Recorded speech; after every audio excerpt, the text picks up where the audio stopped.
Isn't it incredible there, when a great actor reads your lines, you go, I'm a good writer. Yeah. No, you're not a good writer. Yeah, but You have that's good a great actor. actor. Yes, Yeah, that's they a can do great that with actor. anything. Yes.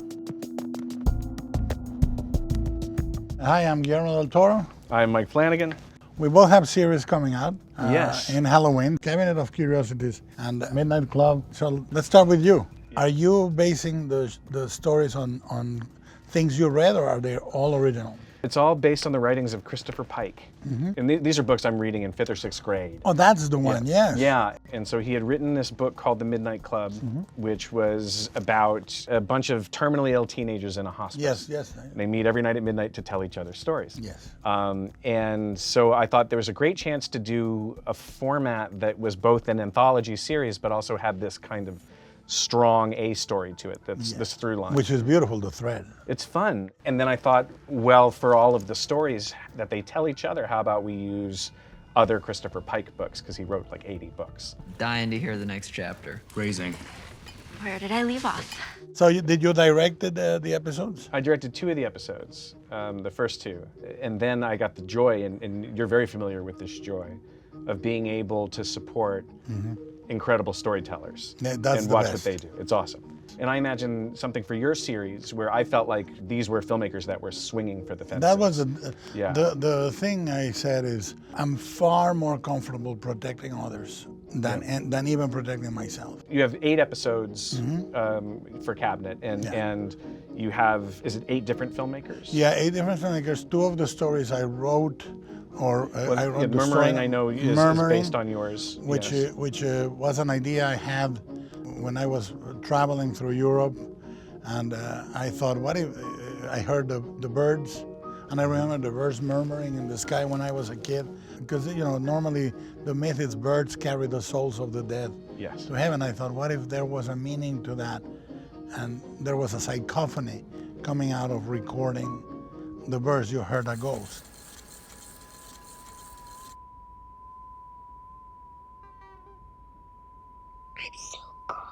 And the other one was Lot 36, which occurred to me when I lost a storage.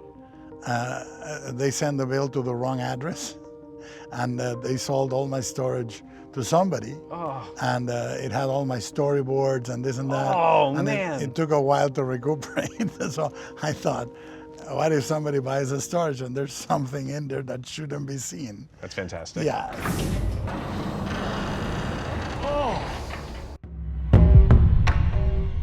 You call the show the Cabinet of Curiosities. Yes. Which goes back and has a wonderful meaning, but you don't call it the Cabinet of Horrors Yeah, or the no. Cabinet of Terror or anything like that. I don't believe. The funny thing is, I have done very few horror movies Yeah, because I'm interested in the aesthetics, but not in the mechanics. right. That's something that I have a hard time explaining. Curiosity is the most beautiful thing in fantasy. If you can acquire the state of a child with wide eyes, then you're being healed.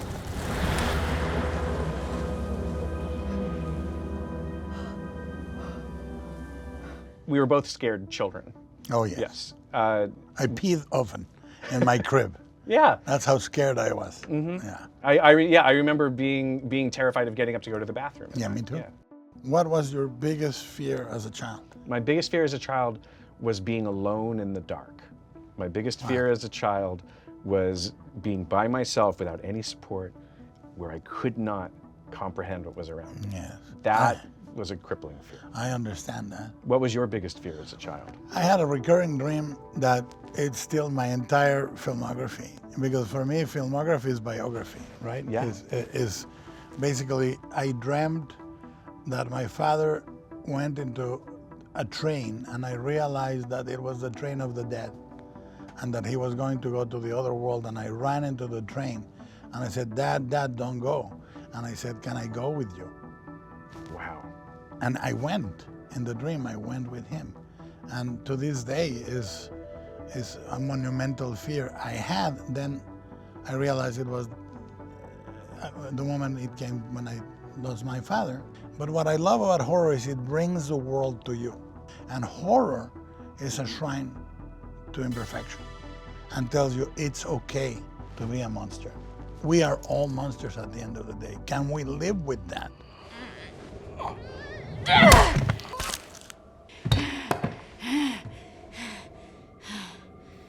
One of the things that I realized gradually, the more I exposed myself to horror, to horror literature and then to television and movies, was that in the time it took me to get through a scary page or a scary chapter or a scary scene, I was getting a little braver in these small, controllable increments. Yeah. And I started to think the reason I love horror is because as a kid who was scared, You were scared. yeah, I learned how to be braver. I had these little bursts of exercise in courage.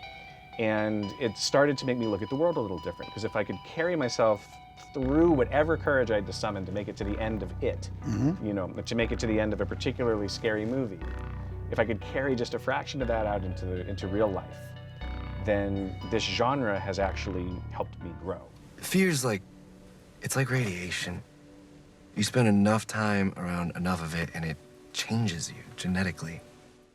One of the things that I think is so interesting about horror is that it can be such an effective mirror. It can be something. It is a mirror. Yeah, and force us to kind of have that moment, that end of life moment, early and in a controlled, safe space where we can start to really look at uncomfortable truths about who we are, either as a society, you know, as a species. And I'd love to ask you on that note, what of your work is the most frightening to you? All of them. I mean, I people think I don't mean it, but even something as commercial as Blade 2, the story of Nomak is my story.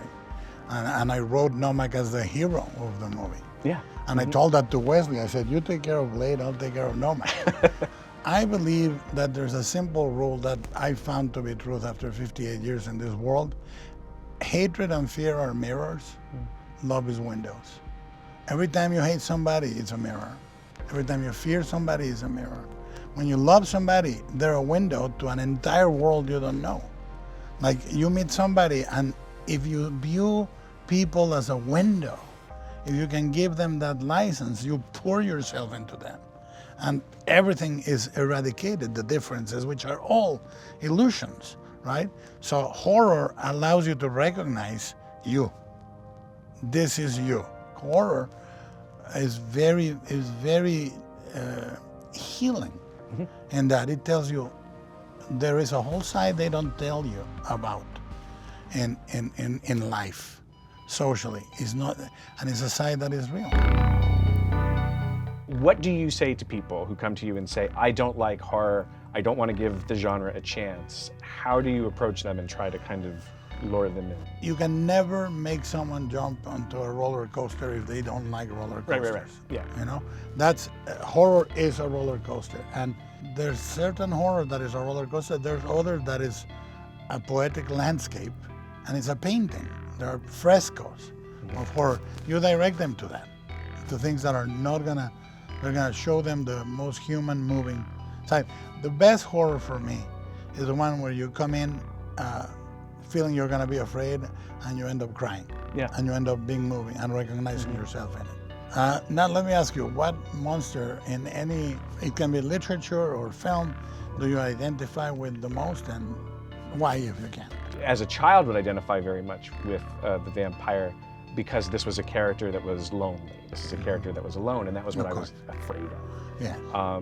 This character who, even among people, could look like a person, behave like a person, mimic a person, but not be the same, you know, and have some kind of deep secret, some kind of appetite to them that would very much disturb the people if they found out about it. You know? That was something that spoke to me very much. So you identify with the romantic vampire? Yes. That's a very good distinction. Yeah, Yes. there's a big distinction there. Yeah. Yeah. And every damn time I tell you I haven't seen Interview with the Vampire. And every time I tell you, you really, really need to see Interview with the Vampire. You are one of the most famous celebrators of books and literature. Yes. And you have a collection of books that is intimidating, impressive, and beautiful. What is one book that you feel every fan of the genre has to read? To me, it's Frankenstein. I mean, it is, the beauty of Frankenstein is that it's written by somebody that is in her late teens. Yeah. And the questions it asks are relatable in the same way that Milton is relatable to every existential question, but done with a lot more emotion. And if you read it at 15 and then you read it at 40, it's a different book. Right. It's one of those books that changes, and it's a miracle. I was once having dinner with Garcia Marquez, and he said to me, there are about 10 or 12 characters in literature that are universal. Even people that haven't read the book know the characters. And one of them, he said, Pinocchio, Dracula, Sherlock Holmes, Tarzan, Frankenstein. And he kept going for a little bit, but he's one of those. And those are the big alphabet of the language of humanity. Can I ask you, is there a chance that we will see Guillermo del Toro's Frankenstein? I would hope so. I would hope so. I think that in a way, Pinocchio is the same story in certain ways, but it's very different. So hopefully, yeah. Listen, I want to say I love meeting fellow filmmakers. I happen to think that directors should meet directors because you can talk shop at a level that is really rewarding. It's very hard to explain what a director does, except to another director. So I really want to thank you for making the time, and let's meet on Bleak House, and I have 2 books I want to give you. I'm over the moon about this idea. Don't tell anyone what those 2 books are. No. But yes, and I want to thank you, not just for this wonderful discussion today, but for stoking my love of cinema. Thank you, man. And it's just an honor to spend some time with you. Thank you all for watching. A friendly reminder that Guillermo del Toro's Cabinet of Curiosities will be streaming on Netflix October 25th. And I thank you, and I remind you that Midnight Club by Mr. Flanagan is now streaming.